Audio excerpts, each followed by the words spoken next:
नमस्कार मेरे प्यारे दोस्तों, मैं वैभव एक बार फिर से आप सभी का बहुत बहुत स्वागत करता हूं आपके अपने ऑनलाइन प्लेटफॉर्म एग्जाम स्टडी पर। आप सभी मेरे भाई बहनों का बहुत बहुत स्वागत है। आज का सेशन उन सभी मेरे प्यारे भाई बहनों के लिए बहुत इंपॉर्टेंट होने वाला है जो लंबे समय से ग्रुप डी की वैकेंसी का इंतजार करने वाले हैं। तो आज हम लोग ग्रुप डी की वैकेंसी, जो नई वैकेंसी आ रही है, उसके बारे में बात करने वाले हैं कि उसमें आयु क्या होगी, एग्जाम पैटर्न क्या होगा, योग्यता क्या होगी, सिलेबस क्या होगा, कितने पदों पर यह वैकेंसी आ रही है, इन सब के बारे में हम लोग बात करने वाले हैं। तो जितने मेरे भाई बहन जुड़ते चल रहे हैं, आप सभी लोगों से निवेदन करूंगा कि सेशन को लाइक कर दीजिएगा, शेयर कर दीजिएगा। चैनल पर पहली बार होंगे तो चैनल को सब्सक्राइब जरूर कर लीजिएगा, ताकि जब भी हम लोग लाइव आते हैं तो उसकी नोटिफिकेशन आपको मिल जाया करे। चलिए शुरू करते हैं आज की क्लास को। तो अगर हम लोग बात करेंगे तो रेलवे के द्वारा जो है, रेलवे से जो है आरटीआई के थ्रू एक जानकारी मांगी गई थी कि ग्रुप डी के कितने सारे पद खाली हैं। तो रेलवे के अनुसार अगर हम लोग बात करेंगे तो ग्रुप डी में लगभग 80,000 पद खाली हैं। और रेलवे की अगर हम लोग माने, रेलवे की बात अगर हम लोग माने तो रेलवे का मानना है, रेलवे का कहना है कि 20 नवंबर से क्या हो रहा है, आपको ग्रुप डी की नई वैकेंसी देखने को मिल जाएगी। ठीक है, क्या हो जाएगा, तो 20 नवंबर से आपको ग्रुप डी की नई वैकेंसी देखने को मिलेगी।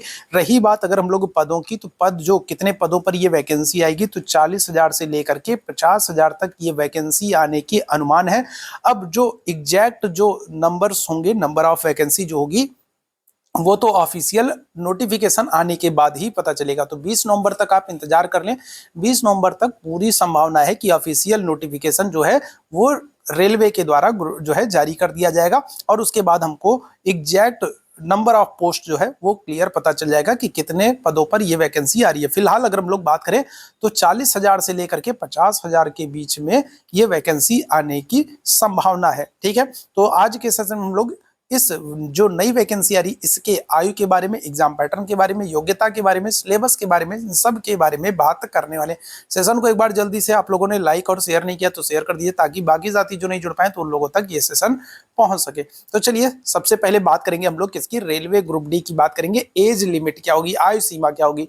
तो देखो, अगर जनरल कैटेगरी के हैं तो जनरल कैटेगरी के लिए 18 से 30 साल की उम्र होनी चाहिए। अगर आप जनरल कैटेगरी के हैं और 18 से 30 के बीच में हैं तो आप ग्रुप डी का फॉर्म भर पाएंगे। वहीं अगर हम लोग ओबीसी कैटेगरी की बात करेंगे तो ओबीसी कैटेगरी के लिए क्या है, छूट के साथ जो आपको छूट मिलेगी उसके साथ 18 से 33 साल तक आप क्या करोगे, फॉर्म फिल कर पाओगे। वहीं एससी एसटी कैटेगरी की अगर हम लोग बात करेंगे तो एससी एसटी कैटेगरी के जो छात्र हैं, जो मेरे भाई हैं, उनको छूट के साथ 18 से 35 वर्ष की आयु सीमा उनके लिए निर्धारित की गई है कि अगर आप 18 से 35 वर्ष तक हैं तो ग्रुप डी का फॉर्म भर पाएंगे। ठीक, अब इसके बाद बात करते हैं जो सबसे महत्वपूर्ण है, जो छात्रों के मन में सबसे ज्यादा डाउट रहता है कि एजुकेशनल क्वालिफिकेशन, शैक्षिक योग्यता क्या होगी। तो याद रखिएगा, शैक्षिक योग्यता में अगर हम लोग बात करेंगे तो आप 10th क्वालिफाई होनी चाहिए, साथ ही साथ आपके पास आईटीआई की डिग्री होनी चाहिए। ठीक है, क्या होगा, तो आईटीआई होना चाहिए, तभी आप क्या करोगे, जो नई ग्रुप डी की वैकेंसी आ रही है उसको आप भर पाओगे। ध्यान रखिएगा, आपके पास क्या होना चाहिए, आपके पास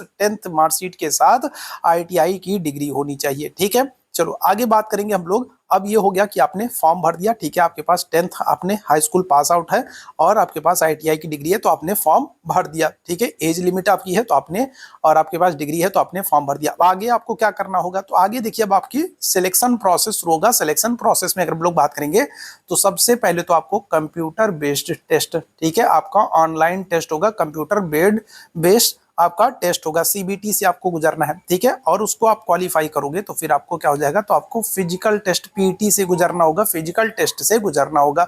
जब आप इसको भी क्वालिफाई कर लोगे तो फिर तीसरा चरण में आप पहुंचोगे, जहां पर आपका डॉक्यूमेंट वेरिफिकेशन होगा। जब आप इस तीसरे चरण को कंप्लीट करोगे तो फिर लास्ट और फाइनल स्टेज होगी, आपका मेडिकल टेस्ट होगा, और उसके बाद अगर इसमें आप क्वालिफाई होते हो तो फिर आपका सिलेक्शन पक्का होता है। तो सिलेक्शन प्रोसेस में अगर हम लोग बात करेंगे तो आपको 4 चरणों से होकर के गुजरना पड़ेगा। ठीक है, पहले आपको कंप्यूटर बेस्ड टेस्ट देना होगा, इसके बाद आपका फिजिकल टेस्ट होगा, इसके बाद आपका डॉक्यूमेंट वेरिफिकेशन होगा, और इसके बाद आपका मेडिकल टेस्ट होगा। तो 4 चरणों से होकर के आपको गुजरना होगा। अब हम लोग बात करेंगे किसकी, सिलेबस की बात करेंगे कि सिलेबस क्या रहने वाला है और कहाँ से कितने प्रश्न आपके एग्जाम में बनते हैं। तो देखो, जनरल साइंस से, सामान्य विज्ञान से आपके क्या हो जाएंगे, लगभग 25 प्रश्न आपके एग्जाम में पूछे जाएंगे। ठीक, जनरल जनरल इंटेलिजेंस और रीजनिंग की अगर हम लोग बात करेंगे, तर्क शक्ति से अगर हम लोग बात करेंगे, रीजनिंग से अगर हम लोग बात करेंगे तो क्या हो जाएगा, तो 30 प्रश्न आपके बनेंगे। हाई स्कूल की मैथ्स रहेगी, ठीक है, जो मैथ्स से लगभग आपके 25 प्रश्न पूछे जाएंगे और जो क्वेश्चंस का लेवल होगा वो आपके हाई स्कूल का होगा। इसके अलावा जनरल अवेयरनेस और करंट अफेयर, सामान्य जागरूकता और करंट अफेयर के भी 20 प्रश्न होंगे।